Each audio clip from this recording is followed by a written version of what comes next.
Welcome to Josh and Conor Cinematic Invasion. We're here to invade to you from a galaxy far, far away. Long have I waited. Finally, the time has come to trash talk this movie. Oh, God.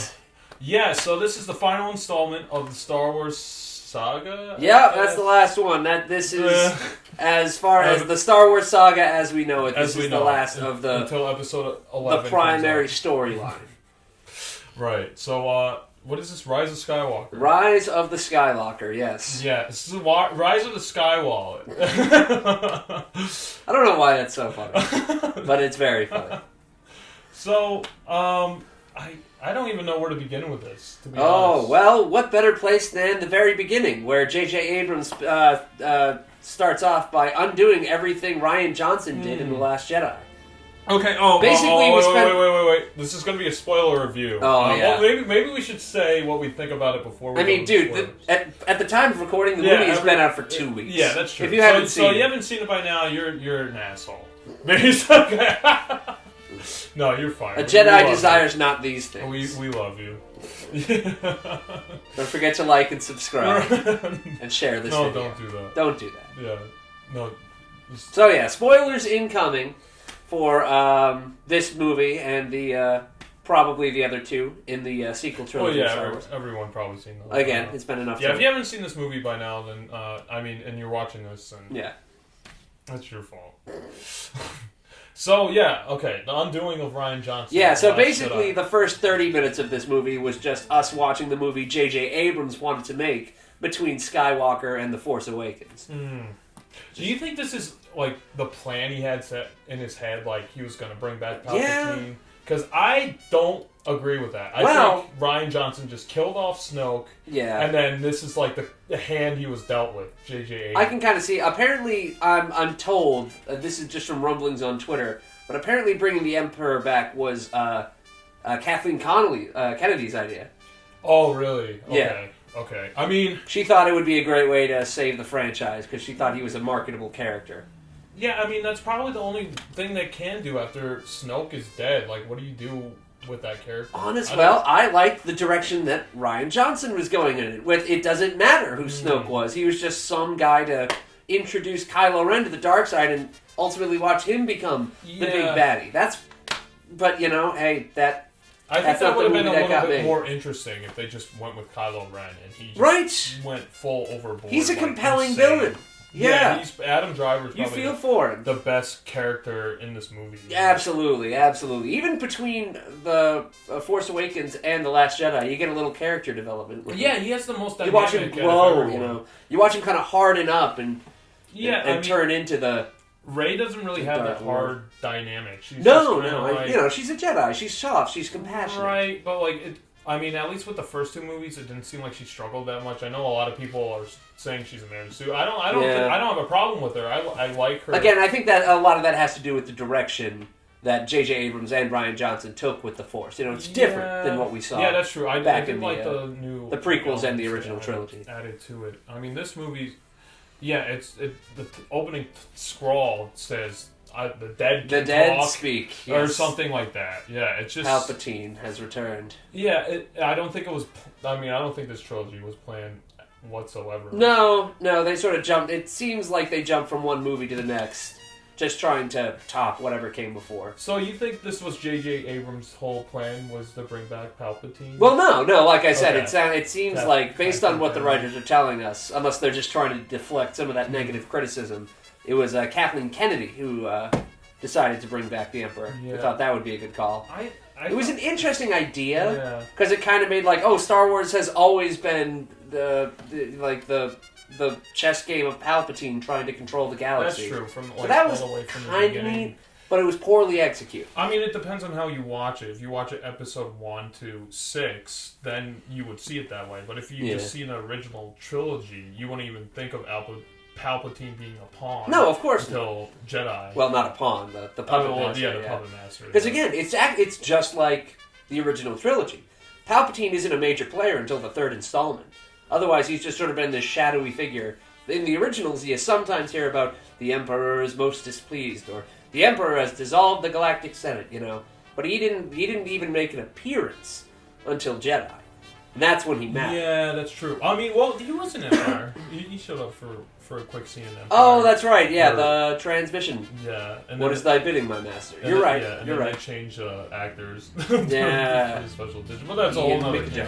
Okay, we're on Rise of Skywalker. We're on Rise of Skywalker. Yeah, Rise of Skywalker is a conflicting film, at least internally for me. I enjoyed the ride while I was going through it because I had such low expectations. Yeah. My expectations were lower than low. I had only heard poor things since production began for this movie. Yeah, I walked in with very tempered expectations. Yeah, with all the reshoots and everything. Yeah. And there's 3 edits going on. That sounds. And how insane. everyone hated the movies that came before. I heard there's a lot of pressure. Yeah, I heard there's rumors that George Lucas was called in to help out at one point for the editing process. Sure. But never a great sign. I guess they went with one of the edits that's in between George Lucas's and Abrams and Kathleen Kennedy. Oh yeah, it feels like that. This is the same vibe I got from Batman vs Superman. Whose movie am I watching? You know right what's ironic about that? The same writer of Batman vs Superman co-wrote this. Wait, really? J.J. Abrams. Who was that? I forget his name. We'll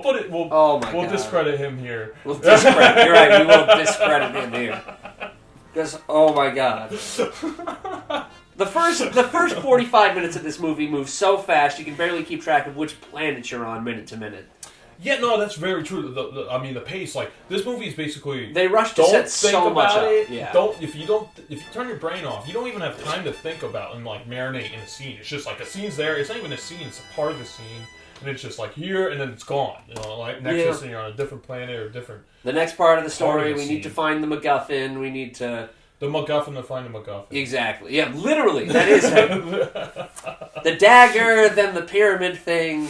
Yeah, and there was that shot where she's holding it out. It just reminded me of the Goonies. This the rock in the lighthouse. Yeah.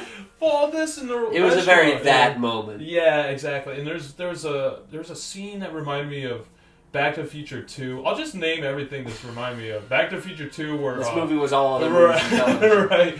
Well, specifically Back to the Future 2 where Rey, is on the Death Star killer or whatever, one of the Imperial, ships. The triangle ones, what are those called? Those Star Destroyers. Oh, Star Destroyers. Star Destroyers. Right.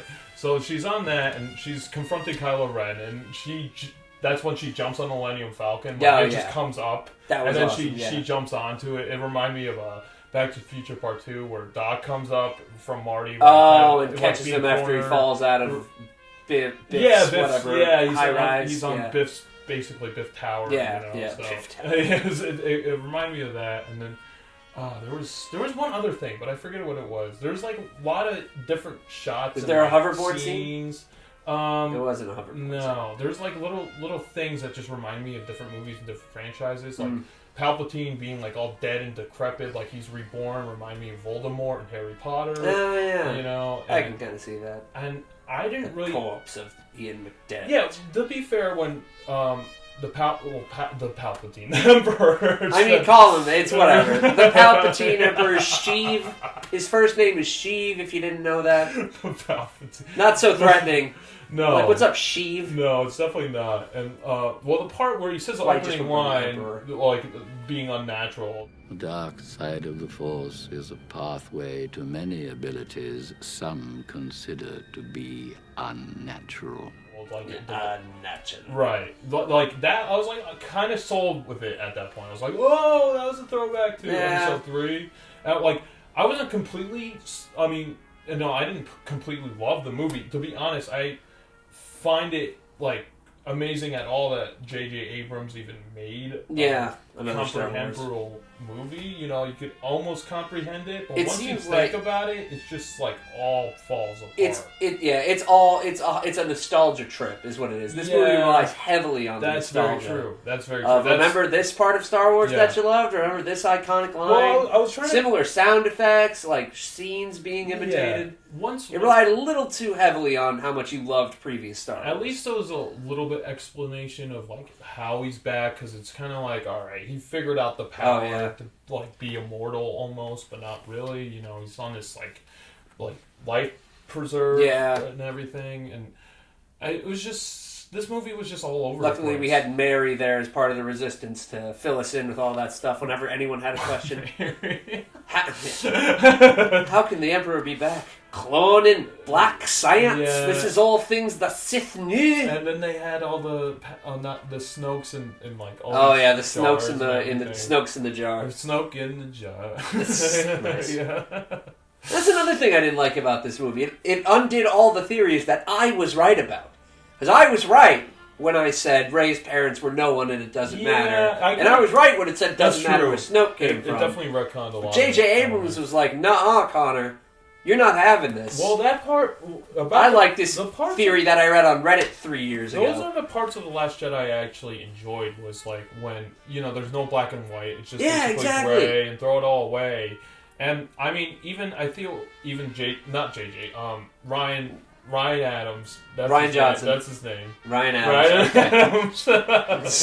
Well, he kind of almost took back, like, his plot point, because, like, right after they're, like, about to do that, like, commence into, like, a collaborative there, he basically backs out and is like, no, Kylo Ren's evil, Rey's good, and that's the end of the movie. It was going to set it up for the ultimate conflict in the third movie, where it was going to be Rey, like, trying to wrestle Kylo Ren for his own soul against himself, not against the Emperor. It seemed like Last Jedi had its own conclusion. That felt like the last movie when I was watching it. It was kind of the logical conclusion. Yeah, because... But it was still open-ended, like what's going to come next. Kylo Ren, I guess. We'll see. What's that general guy? The General Hux? General Hux. Yeah, he seemed like he was going to be a bigger player in this movie, but he definitely wasn't. No. He just gets shot, and then, I don't know... See, like, there's just things that happen. I can't even, like, I know. There's no rhyme or reason to it. There really is. It's a lot of gratuitous shots. It's like, it's just, like, there's no plot. It's just everything's scrambled. Poe's girlfriend, whose face we never see, completely unnecessary. Yeah. Just, like, a personified tie to his past, which I guess we wanted to know about. Yeah, like Adam... He was a spice runner. Yeah. Okay, we've got a million hotshot, rogue pilot smugglers in this universe. Why does Poe Dameron have to be another one? Yeah. He could be a soldier boy. He could be a Top Gun. I don't care. He didn't do anything, though. Like, he had no rhyme or reason to really be in a movie. And, like, him and Finn and Chewie, they're all, like, pointless. What did they accomplish? Yeah, there was no... I mean, they're like the B Squad. They're like, Rey's off doing Jedi stuff. It's like when Luke was off on Dagobah. It was Han, Leia, and Chewie in the Millennium Falcon keeping the Empire at their heels and on their toes, kind of. That's kind of fair. To be honest, I mean, I thought this movie was better than I initially, was coming into it. I was just like, okay, I'm with it. There's some parts where I was like, the scenes, like, I was like, oh yeah, this is fun, but like, after the fact, I was like, okay, since I had such low expectations, and now I'm thinking about once it all settled, it's like, oh, yeah. Oh, I was right. This was not great. Right. But I didn't really... I wasn't offended by this movie. It wasn't like... I didn't start a petition to remove it from the canon. It wasn't like a Star Wars movie, like the worst one either. This is not like my least favorite one out of the franchise. I would say. I wouldn't know which one would be. Probably episode 2. Episode 2. Bad. That's a pretty easy one. Yeah. It's a pretty safe bet. So... I don't know. Well, we were having this conversation earlier. So this movie, the story was all over the place. Was clearly cheap nostalgia ploys to get people to love this movie. It undoes so much of what was set up in the other movies. But at the end of the day, Star Wars isn't some Oscar-winning, Emmy-winning, story-driven series.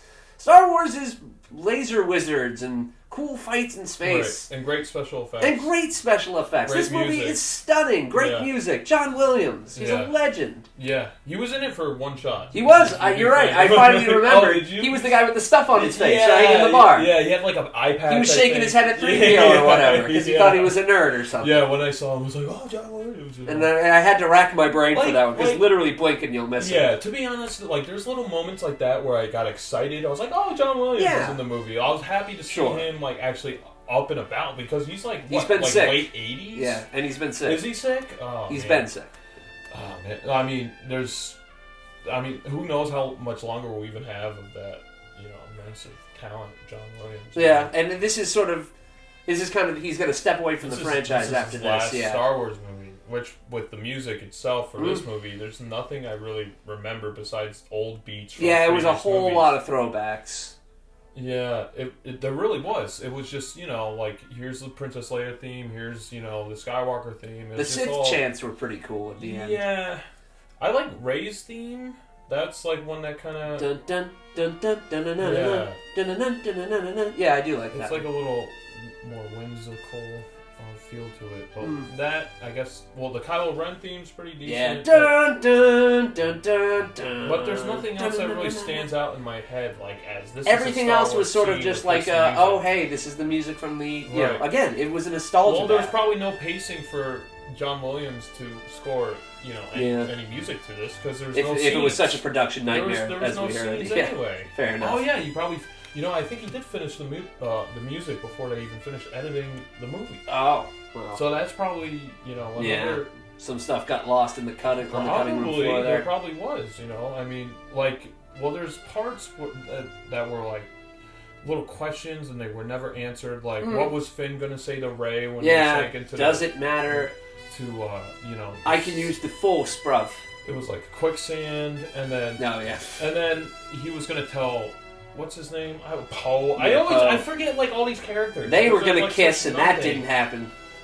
Yeah. And then, well, I guess Poe is now... I mean, he has a love interest who has no point. Which, again, why... I'm going to give you this coin so you could go on this transport. Yeah, it's not that I'm discouraging character development, but there's not a character in that series I needed to know less about than Poe Dameron. Yeah, exactly. The interesting characters were Rey...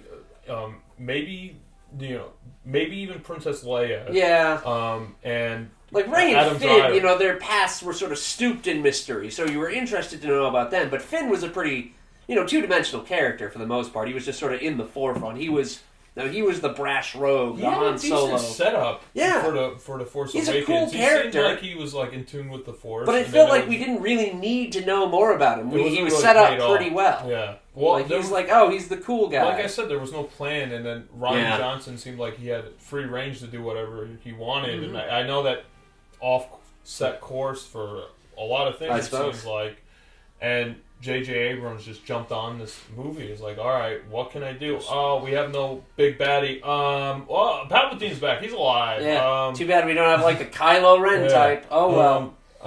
Kylo Ren. He's we'll not make him evil. He's Darth Vader. He'll be good again. Yeah. It's literally the same franchise again. It is. It's just played way worse. Not as memorable. And it's just everything is weaker about it. There's not one thing I'm like, it's not a captivating. It's not memorable. That's Star Wars. better than I can't even think of one positive that's like better than the original trilogy. No. Maybe the cinematography, but that's not really fair. It's a gorgeous movie. Yeah. But it's you can do a lot more on the screen now. Yeah, that's very true. And like, okay, so this is what I kind of like with the Palpatine coming back. Like, I feel like that was not even sprinkled in the franchise at all. Like, no. We don't even like. He's just like, oh, he's back. It was a complete. It's the first it was a complete left turn. Yeah. So, like I said, it seemed like Snoke was supposed to be the big baddie, and then Rian Johnson killed him. And they panicked. They didn't know what to do. They might as well just bring Snoke back. He has spider legs or something like that. Yeah, whatever. That would have been an easy fix. Yeah, it would have made at least a little more sense, I kind of like the direction that Rian Johnson, that's his name, not Rain. I like the direction Rian Johnson was going into. Like, it's about the characters in front of you. Kylo Ren, he's going to be the big baddie. Yeah, that's what I mean. They can still talk him down, even if he's all the way at the top. I would have liked it more if they actually played it off with The Last Jedi instead of, like, just retcon. Because a lot of people had problems with The Last Jedi. I mean, it definitely had its problems, but it seemed like more of an interesting movie than this one. Certainly. It was certainly more interesting than Force Awakens. It was asking more questions than this movie was, and like you actually thought a little bit. With this movie, you think and then you blink and it's the next scene. You can't even tell what's going on. Cantabite was unnecessary. And they did Rose wrong. She deserved better than that. She was just in the background. Oh, I know, yeah. The statistics say no one likes you, so we'll put you in the background. Yeah. Oh, you like Lord of the Rings? That's another big franchise. We'll put Mary in there. Yeah, you see him? Yeah, exactly. They go like a shiny thing in front of. No, exactly. And that's all. Oh, here's a reference to your favorite scene from the other movie. Yeah. Here's Lando. Yeah, exactly. Well, yeah, and Lando didn't really have much. There was no reason for Lando Calrissian to be there. Chewie could have been the pilot to rally the resistance. It made me feel a little better that at least one of the original characters is alive. I was like, oh, yay, a mini victory! Yeah. Someone's survives this. Yeah. And they gambled completely wrong with Carrie Fisher being their go-to. Their saving grace. Yeah, I mean, rest in peace. It's such a waste of potential. I feel like this whole franchise, I mean, this, not franchise, but this trilogy. This trilogy of movies is just such it's been one misswing after another. Yeah, not even to have one scene with Han, Luke, and Leia, that's insane. Why wouldn't you do that when you had the opportunity to do it? At least one scene where they all meet up, have the, Mount Rushmore of Star Wars at least on screen. For one scene at least. That even before that, with J.J. Abrams, he was like, oh, well, even when they're all alive for the next movie, he killed off Han Solo. He did, yeah. He had the potential to do it, and he didn't do it. Yeah, exactly. That's just a step in the wrong direction. I feel like these new movies were guided a lot more technically. There was, the studio set out with a formula, here's how we're going to make Star Wars. These are the ingredients for Star Wars. And I think the heart and soul of these movies got lost in the sauce there, so to speak. Yeah. They just sort of made their frames, built it to that, saying this is what Star Wars is supposed to be. This is what is expected. This is what you remember. Yeah, exactly. This is it's like when they give those robots online so many hours of a show and they have it write a show based on that. Yeah. But it's usually just the word tongue over and over again. Yeah. It's like that. I do find a little more appreciative about Last Jedi now because it seemed like it was at least trying to do something different. That was my thinking. I am a supporter of The Last Jedi. It was at least going. There was definitely problems with it, but at least it was trying to not a perfect open a different by any means. Instead of playing the same thing that we already know. And I wish.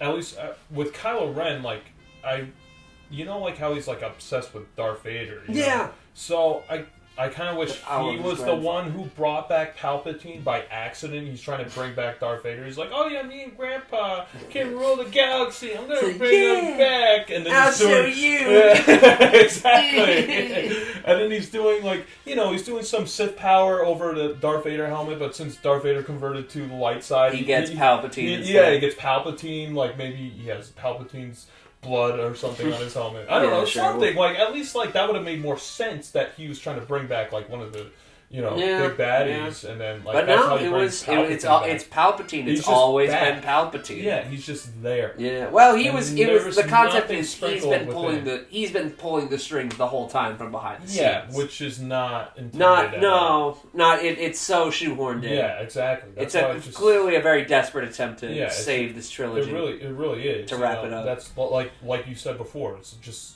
wrapped up in nostalgia. And if you haven't even seen the past movies, I feel like you get absolutely nothing from You'll be lost. Absolutely nothing. You're gonna have a lot of questions. This is Don't Think the movie. Don't think the movie. If you don't think at all, you've heard of Don't Breathe. This is Don't Think.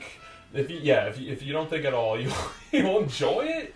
Because again, like I was saying, Star Wars is like Shakespeare. It's not anything particularly in depth. It's not anything particularly cultured or refined. But it is marvelously packaged, well executed, well performed. It looks good. Star Wars is a mile wide but an inch deep, and that's okay. It's about being teleported to that world. Yeah, that's being true. Part of the galaxy of adventure. That's the appeal. That's always what I loved most about Star Wars, was going in the backyard afterwards and playing lightsabers with my brothers and friends or whatever. Well, that's the other thing too. When you mentioned that, I feel like back then, like with kids, like you could almost interpret your own stories. Like, oh, how did Han and Chewie met? Oh, we'll make it up, you know. Exactly. And now everything's being answered for us, and it almost like ruins the mystery of everything. You know, because you're not going to be on screen unless you're related to someone important. Clearly, I mean, it did start with the prequels with the midichlorians and everything, like trying to answer everything, and we don't even need that as Star Wars. That's why I feel like George Lucas started on Episode 4, because that's when the most interesting stuff happened. There is such a thing as too much lore. Yeah, there is. There really is. And Star Wars is just I mean, the first movie's almost a fluke how it even freaking was made and how it, everything came together. The movie, like... it was just an exercise in great special effects. Yeah, great special effects, great music, the editing, because there's so many things of the first Star Wars that was, like, saved in editing. Yeah. Alone. For example, like, the whole Death Star scene, the Death Star wasn't even going to blow up Yavin. It was just, oh, they're just going to blow up the Death Star. But every time they say the Death Star is like approaching in like 10 minutes, it's like always off screen. It's just like a robot voice saying it. So that's an example of how Star Wars was like. It was like, all right, how do we add tension to this? Right, exactly. And it's all about the magic of editing. Unfortunately, it wasn't a subtle magic of editing in this movie. It was a very blunt touch of editing. Yeah, like I said, you couldn't really marinate in a scene. You couldn't really think about it. It was just literally the next thing. Like, there's so many planets. Yeah, they really rushed that story along. And I don't know. I feel like I feel like I talk about this for hours, but I would just say take this movie with a grain of salt. I guess. Like if I would say only see it if you want to finish this trilogy. It's definitely not like the worst thing I ever saw. It had some moments of entertainment, that I thoroughly enjoyed. Like little moments, like John Williams, the first opening line from the Emperor. I was like, oh, okay, yeah, all right. There's at least some intertwinings, but I don't know. It's almost just pointless. Just watch the original trilogy. Just go back to the oceans. Yeah, and try to find the original ones, even though it's like very, very difficult to do that right now, unless you have the VHS, like Conor. Yeah, I don't know. Is there any thoughts or things you want to add to this discussion? I feel like I'm just beating a dead horse at this point. It's just like Star Wars has been dead for like 20 years. Well, I came up with this metaphor earlier today in anticipation for this. Watching Rise of Skywalker is a lot like putting down the old family dog. At this point, it's just gone on too long. It's sad. It's just limping towards the end there. You don't want to do this, but you have to. You've committed to it this long. You should be there for him. Right. And you're just going to sit there. You're just going to let it happen. You're going to go through the process. And, at the end of it, it's going to be over. The pain is going to be done. He's going to stop suffering, he being Star Wars, the dog in this scenario. And you're going to look back and you're just going to remember the good times. Yeah. So, if you want that in a cinematic experience, this is the movie for you. You got to kill old Yeller at some point. We got to put the old dog down, guys. I mean, just watch this and then you can go back to The Mandalorian and be happy. Yeah, there is some life support in The Mandalorian. That is the step in the right direction for Star Wars. That's going to be your back to chaser. Yeah, I would definitely agree. Well, sorry about the mess. Jedi business. Go back to your drinks. Yeah.